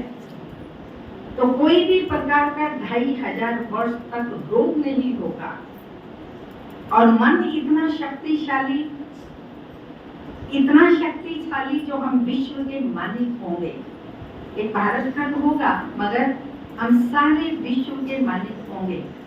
और धन इतना मालामाल कि हीरे जवाहरात से जड़ित हमारे महल होंगे। और महल भी कितना बड़ा होगा, मालूम है कितना बड़ा होगा? ये पास में जगह पड़ी है, कितना पुरुषार्थ हम कर रहे हैं, ये हमें मिल जाए, ये हमें मिल जाए। हाँ, आप सब इतने बड़े बड़े राज्यों की राजऋषि, अभी तक भी आपका योग सफल नहीं हो रहा है, नहीं मिली माना। हमारी दादी गुलजार जी कहा करते थे, कोई भी कार्य अगर नहीं हो पा रहा है, कारण क्या है? कारण क्या है? कोई कमी कमजोरी नहीं बताते थे दादी जी, कहते थे तुम्हारे योग की कमी है। तो हम यही मानेंगे कि हमारे योग की कमी है, जो जगह नहीं मिल रही है। बाबा ने 10 दिन पहले कहा था, बच्चे एक बच्चे का महल जितना आबू है, आबू रोड, माउंट तो छोटा है थोड़ा, जितना आबू रोड है इतना एक बच्चे का महल होगा। याद है ना, सबको रोजमर्रा सुनते हैं। तो इतने बड़े बड़े तो हमारे महल होंगे। और ये सिर्फ महल होगा, लेकिन बाग बगीचे बाबा कई बार बोलते हैं साकार मूल्यों में। ये मुगल गार्डन क्या है? आपके वहां के स्वर्ग के गार्डन के आगे मुगल गार्डन तो कुछ भी नहीं है।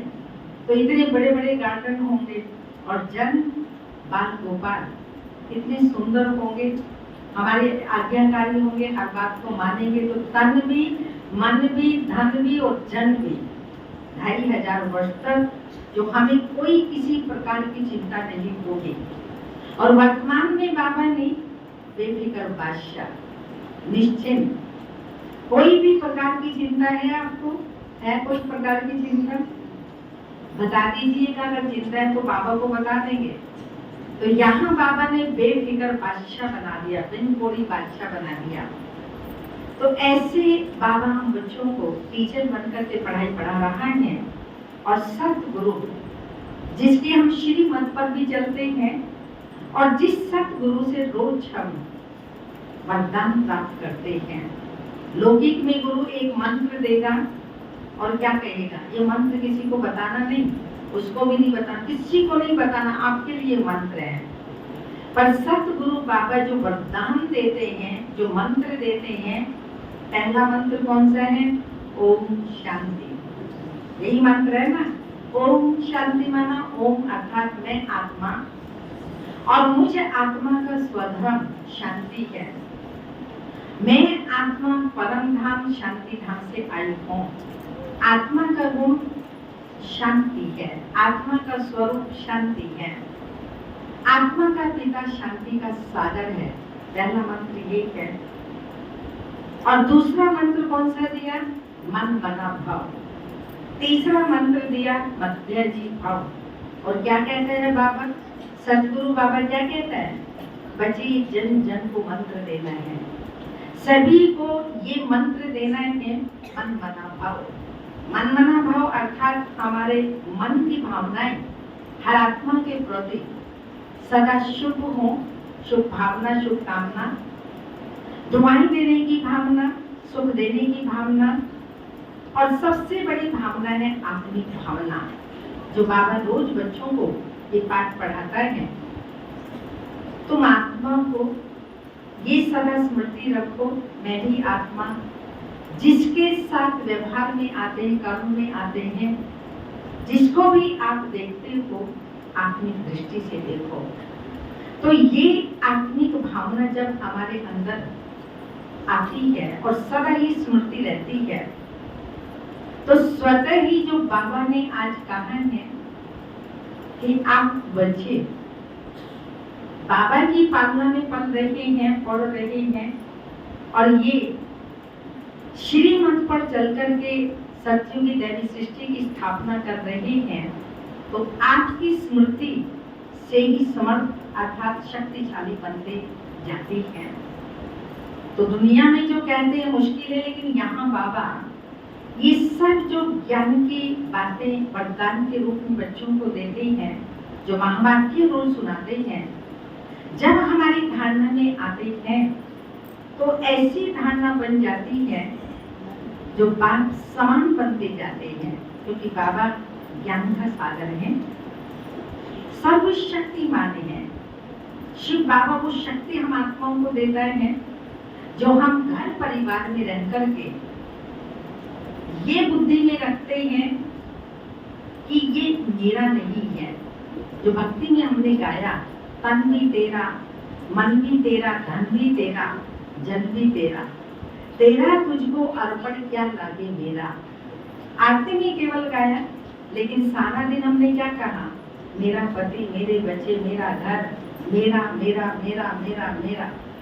तो मेरा कहते कहते कहते क्या हो गए? बोझ वाले हो गए, सर पर अनेक बोझ हमारे ऊपर हो गया।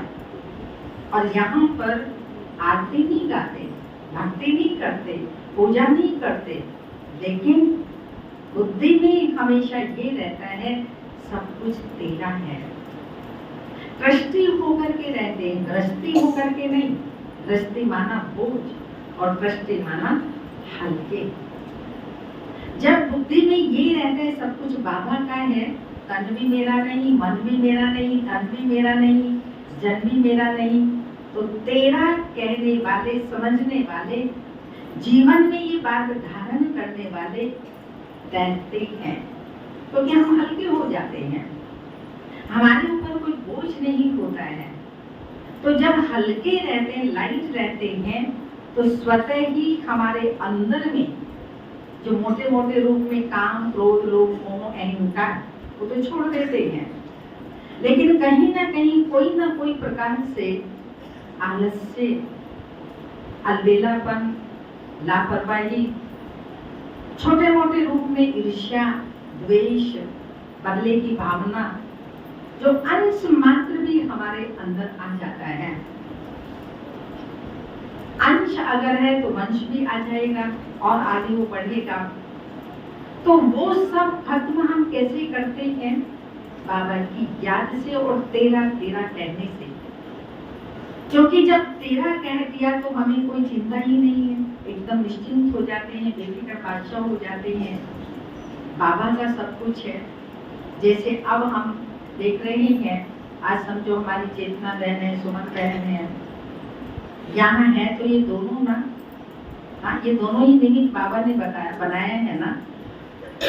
आज भी बाबा ने कहा निमित्त जो अपने को समझता है वो निर्माण करता है, और जो निर्माण रहता है विश्व नव निर्माण करता है। लेकिन ये परिवार कितना बड़ा है, आपका कोई दुख है, सुख है, घर में ऊंच है, नीचाई है, बच्चों के कोई संस्कार हैं, कोई ऊपर नीचे बात होती है, तो किसको बताते हो आप लोग? किसको बताते हो? राय किससे लेते हो? दीदियों से लेते हो ना।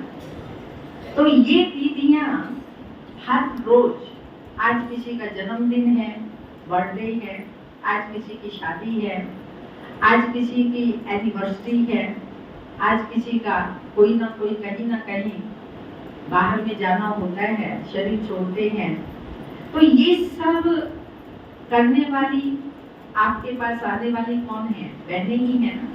इतना बड़ा परिवार आपका लौकिक में किसी का होगा? होगा? है किसी का? 10, 15, 20, 25, सिर्फ इतना परिवार होगा। लेकिन ये बहनें जिनका परिवार इतना बड़ा है, इन सब परिवारों की पालना है तो शिवा का पालनहार, नो डाउट, वही हमारी पालना कर रहा है। लेकिन बाबा किसी ना किसी को निमित्त तो बनाता है।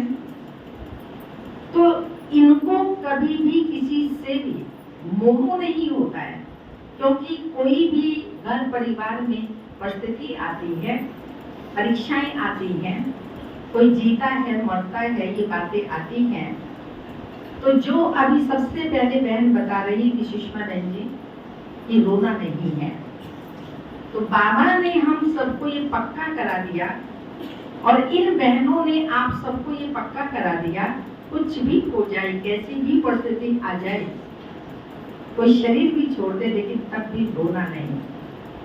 बाबा ने बहुत सुंदर कहा कि मैं तुम्हें इतना सुंदर सलोना साजन मिला हूँ, और कोई भी कारण से अगर आप रोते हैं तो मैं मर गया क्या? हैं? मर गया क्या मैं?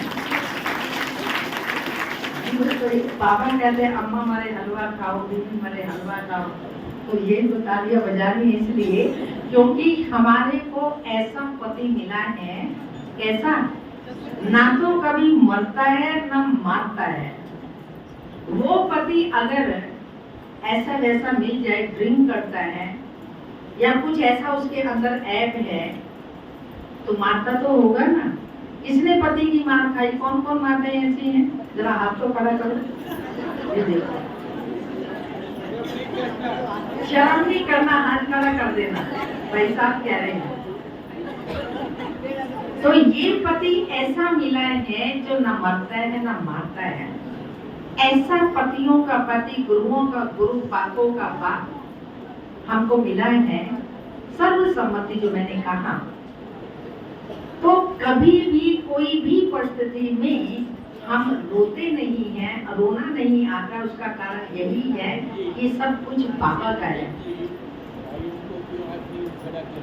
अच्छा भाई साहब कह रहे हैं, भाई लोग हाथ खड़ा करें, पत्नी ने शरीर छोड़ा जो रोया हो। जैसे पत्नी कभी मारती नहीं होगी, पर भाई साहब आजकल पत्नी की मार खाई हो, ये भी झूठा नहीं, आजकल तो मार देती है, वो उल्टा मारती है। ऐसा है, अगर पति मारता है तो उनकी पत्नी उनको मारती है। अभी भी हाथ नहीं खड़ा कर रहे भाई साहब, शायद शर्म आ रही होगी। लेकिन मैंने देखा भाई लोग ज्ञान में चलने के बाद भी बड़े बड़े महारथी भी कभी कभी फेल हो जाते हैं। आप लोग बहुत पक्के हैं, बहुत अच्छी बात है, हमको भी खुशी है, बेहद खुशी है। मगर कभी कभी भाई लोग वैसे रोते नहीं हैं, लेकिन पत्नी को मिस जरूर करते हैं। ये हो ही नहीं सकता है, जीवन साथी है, वो चला गया, उसको मिस ना करें। तो ऐसे जब हम घर परिवार में, संसार में ट्रस्टी होकर के रहते हैं, ऊपर नीचे कोई भी बात होती है, बाबा जाने, बाबा का कार्य जाने। जब बाबा पर सब कुछ छोड़ देते हैं तो कहीं भी कोई भी प्रकार की चिंता नहीं होती, दुख नहीं होता, रोना नहीं आता। आज आप सब ऐसी ऐसी बातें हम लोगों को सुनाते हैं तो हम क्या करते हैं, क्या कहते हैं? श्रीमद् बाबा की क्या है वो मानो। दूसरा हम कहते हैं जो बाबा ने कहा है वो आप मानो, अपना अनुभव बताते हैं। तो उसके आधार से आप लोग जब बाबा को, मम्मा को फॉलो करते, दादियों को फॉलो करते, बहनों को फॉलो करते, बाबा की श्रीमत पर चलते हैं तो आप सुखी रहते हैं। तो शिव बाबा हम बच्चों के अंदर ये संस्कार भर रहे हैं जो राधा बहन जी ने कहा 21 दिन के बाद। लेकिन यहाँ राज्यों के द्वारा 3 दिन 4 दिन भी आपने अच्छा कार्य कर लिया। मान लीजिए आप अमृत वेले नहीं उठ पा रहे हैं तो बहन जी कहती है, बाबा भी मुरलियों में कहता है अमृत वेले उठना है, बाबा की श्रीमत को मानना है कि आप 4 दिन अमृत वेले उठो। कोई भी कार्य आपने 3 दिन 4 दिन कर लिया वो आपका संस्कार बन जाता है, चाहे वो अच्छा है चाहे वो बुरा है। और राज्यों द्वारा हमारे संस्कारों में ही तो परिवर्तन आ रहा है। जो पहले हमारे संस्कार दुखी होने के थे, अशांत होने के थे, दूसरों को दुख देने के थे, परेशान होने के, ये सारे संस्कार अब बाबा ने क्या कहा? आज बाबा ने क्या कहा? सबसे बड़ा खजाना कौन सा है? खुशी का खजाना। तो खुशी खजाना भी है और खुशी खुराक भी है। पर खुश कब रहना है? कोई भी परिस्थिति, वैसे आप खुश रहते हैं, पर बाबा ने एक शब्द ऐड किया हर बात में, चाहे खुश रहने में, चाहे शांत स्वरूप रहने में, कोई भी अच्छा कर्म करने में एक शब्द ऐड किया बाबा ने। कौन सा? सदा। हम कभी रहते हैं कभी नहीं रहते, कभी कोई परीक्षाओं को सिचुएशन के अनुसार पार कर लेते हैं, कभी नहीं कर पाते, कब कैसे होता है कब कैसे होता है। पर बाबा ने कहा बच्चे सदा सदा खुश रहना है, क्योंकि शिव बाबा सदा शिव है। बाबा को कभी कभी पसंद नहीं है, बाबा को क्या पसंद है? सदा। तो कैसी भी कोई भी सिचुएशन हो, पर मुझे हर हाल में, बाबा ने कहा आपको परेशान करने वाली परिस्थिति आई, आपको दुख देने वाली परिस्थिति आई, लेकिन उसमें भी आप खुश हैं, तब कहा जाता है खुशी का खजाना आपने यूज किया। वैसे भी संसार में जो हम कमाई करते हैं, पैसा कमाते हैं, अचानक कोई बीमारी आ गई, एक्सीडेंट हो गया या पैसे की जरूरत पड़ी, तो आपके पास धन होगा तो आप उसको टाइम पर यूज करेंगे ना, या उसी टाइम कमाने के लिए जाएंगे? क्या बाबा कहते हैं कि मुझे हर संबंध से याद करो। आज मैं बाबा को अपने दोस्त के रूप में याद करना चाहूंगी। अगर आपको भी बाबा को दोस्त के रूप में याद करना है तो मेरे साथ एक गीत गुनगुना। मेरी जिंदगी सवारी मुझको गले लगा के, बैठा दिया फलक पे मुझे खाक से उठा के, यारा तेरी यारी को मैंने तो खुदा माना।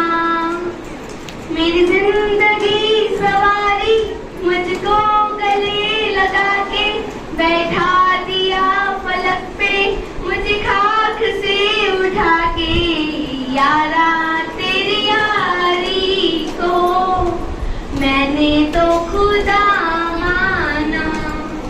याद करेगी दुनिया तेरा मेरा अफसाना, मेरे दिल की ये दुआ है।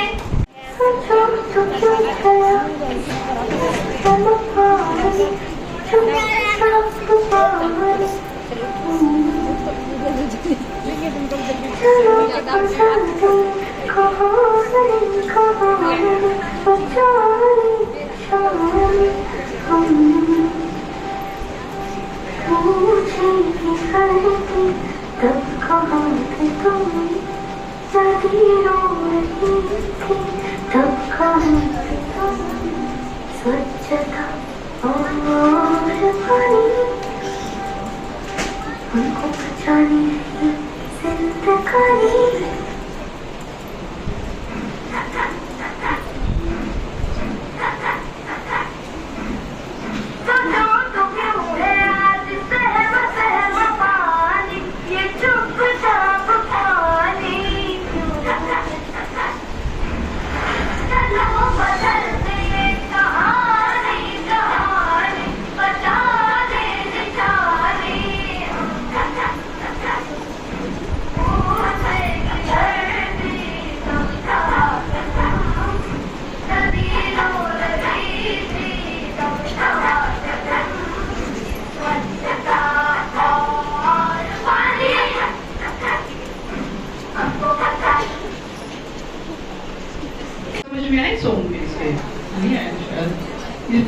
ऊपर था कि पानी जो आज हम सोचते हैं कि पानी बचाना बचाना, फिर आने वाले समय में धरती और नदी दोनों पूछेंगे आपसे कि तब कहाँ थे जब हम कहते थे पानी बचाना।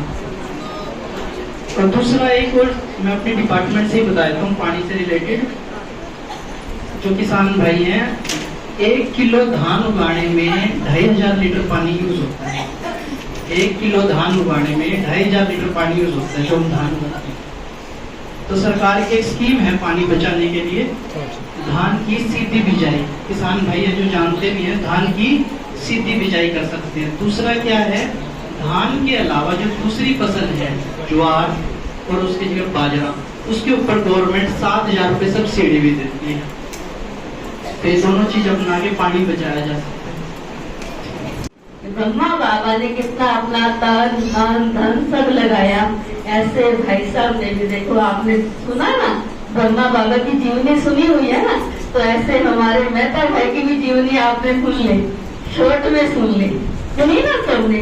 इतनी त्यागी, इतनी तपस्वी सब कुछ होते हुए, है ना। तो भाई साहब ने देखो आर्मी में आर्मी भाई साहब अभी नीचे बैठे हुए थे, एकदम हम भी थोड़ा झुकने लगे हैं और भाई साहब एकदम अलर्ट थे। मैंने भाई साहब लगते हो पक्के आप आर्मी वाले हो।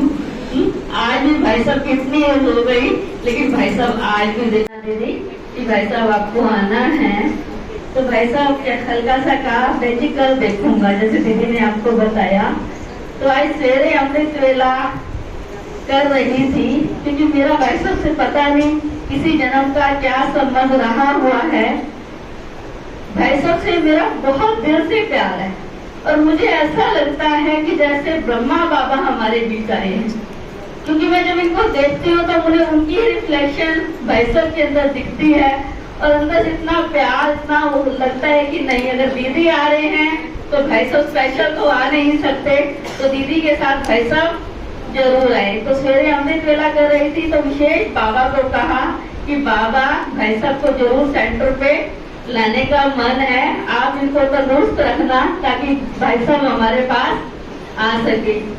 और विशेष अभी भोग लग रहा था, क्योंकि यीशु दादी का भोग था, कल भोग था वैसे तो यीशु दादी जी का, जो हमारे पूरे यज्ञ का अकाउंट संभालते थे, तो विशेष कल उनका स्मृति दिवस था। तो अभी जब हमने भोग लगाया और यीशु दादी जी को इमर्ज किया, तो उसी टाइम दीदी भी इमर्ज हो गए। तो ऐसा कभी हुआ ही नहीं, कभी कभी तो होता है, लेकिन आज विशेष भाई साहब भी आए, भाई साहब भी भोग लगा रहे हैं और उधर से दीदी भी बाबा को भोग लगा रहे हैं और मैं दीदी को भोग खिला रही हूँ। पहले यीशु दादी को खिलाया, ब्रह्मा बाबा को खिलाया, मम्मा को खिलाया और एकदम से गुलजार दादी और इधर से हमारे बड़े दीदी भी इमर्ज हुए, तो दीदी को भी भोग स्वीकार कराया। तो ऐसे हमारे बड़े दीदी को भी हम जरूर याद करेंगे कि आज दीदी भी हमारे बीच आई हैं। तो दीदी जहाँ भी है, दीदी हमेशा खुश रहे, तंदुरुस्त रहे, यही हम सब आत्माओं की दीदी के प्रति प्रेयर है। तो भाई साहब का आना, तो मैं कहती हाथ खड़े करो, नहीं लगी, झूठ ना बोलो, दीदी ऐसे क्लास टाइम देखी है, देखो 2:30 बज गए, कह रहे भूख नहीं है। मैं कह रही हूँ कि इतनी शांति से बैठे, दिल्ली में तो कोई नहीं बैठ सकता। दिल्ली में कोई नहीं बैठ सकता, मैं भी बैठ सकते हैं। अभी मैं वाले जोरदार अपने लिए तालियां होगा।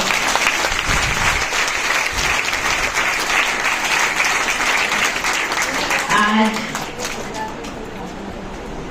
ये विशेषता है दीदी, मुझे याद है हमारे पहले कुछ टाइम पहले रुक्मणी दीदी आए थे माउंट आबू से, तो शाम का टाइम था, तो दीदी ने कहा कि मैं शाम को आ सकती हूँ। मैंने कहा दीदी शाम को हमारी क्लास नहीं आ सकती है, क्योंकि गांव टच है और गाय भैंस का टाइम जो होता है वो शाम का होता है, तो दीदी ये तो थोड़ा पॉसिबल नहीं है। तो दीदी के पास और कोई टाइम ही नहीं था, नेक्स्ट डे जाना था, हिसार आए हुए थे। तो दीदी कहते नहीं, मैं तो 1 ही घंटा दे सकती हूँ, शाम को दे सकती हूँ। और मेरा मन बहुत था कि दीदी बाबा के पास में जाते हैं, भोग लगाते हैं और बाबा के घर आए, हिसार तक आए हुए, मैं भी बाबा के घर पाँव जरूर रखे।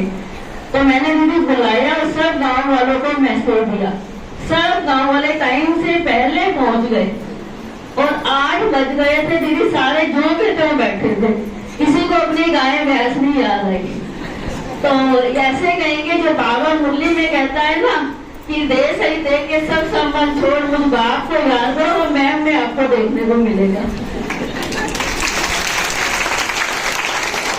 क्योंकि मैंने देखा है इनको बाबा से बहुत प्यार है और बहुत रिगार्ड रखते हैं। जो बाबा के घर आते हैं सबका बहुत रिगार्ड करते हैं और आराम से बैठे रहते हैं। तो मैं ज्यादा टाइम नहीं लूंगी। हमारे बीच दीदी जी आए, बहुत बिजी रहते हैं लेकिन हमारे अंदर शक्ति भरने आते हैं। नाम ही क्या है, तो भरने क्या आएंगे, तो भर गई। चेहरे ऐसे लग रहे जैसे सारे फेशियल करा के आए वो हैं, बिना पैसे का फेशियल हो गया सबका, हो गया ना, चमक गए चेहरे। क्योंकि बाबा कहता है मन और तन, मन चमकेगा तो तन के ऊपर अपने आप रिफ्लेक्शन उसकी आ ही जाती है। तो आपकी रिफ्लेक्शन बता रही है कि शक्ति आपके अंदर भर गई है। तो ऐसी विशेष दीदी का, बहुत बिजी होते हुए दीदी तुरंत मैंने कहा दीदी आपने आना है, तो दीदी कभी ना नहीं करते, जब भी बुलाते हैं दीदी बिजी होते हुए, क्योंकि मैम से दीदी को विशेष प्यार है। तो मैं कहती हूँ कि दीदी का हमेशा दीदी हमारे पास आते रहे और हमें तो हमेशा शक्ति की जरूरत पड़ती ही है और हमारे अंदर दीदी हमेशा शक्ति भरती रहे।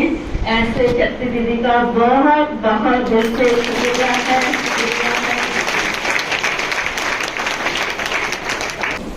ओम शांति।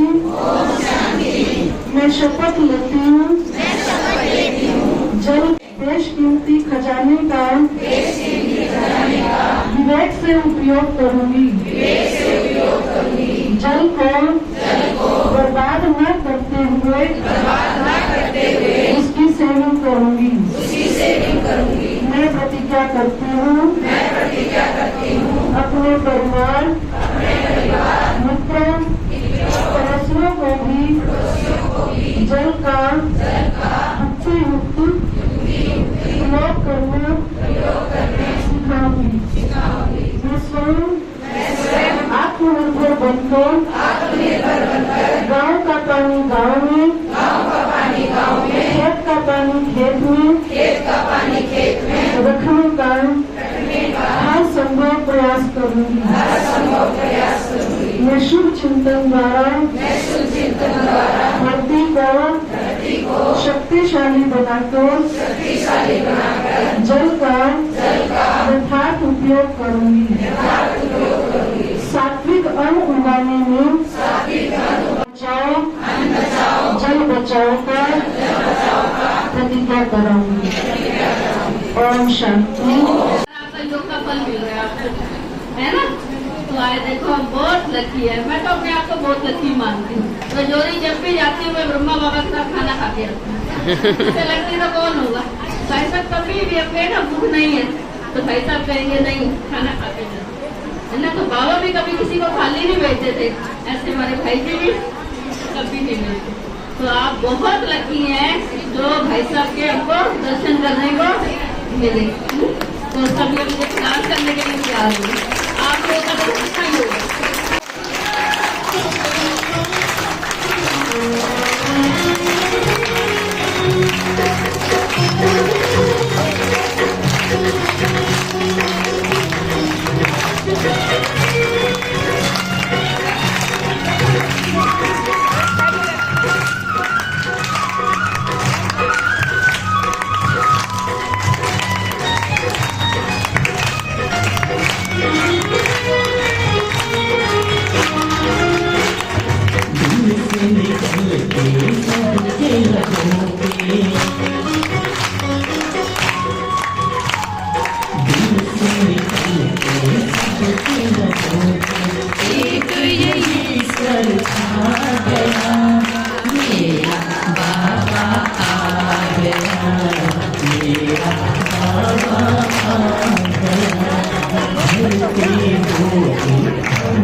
भोला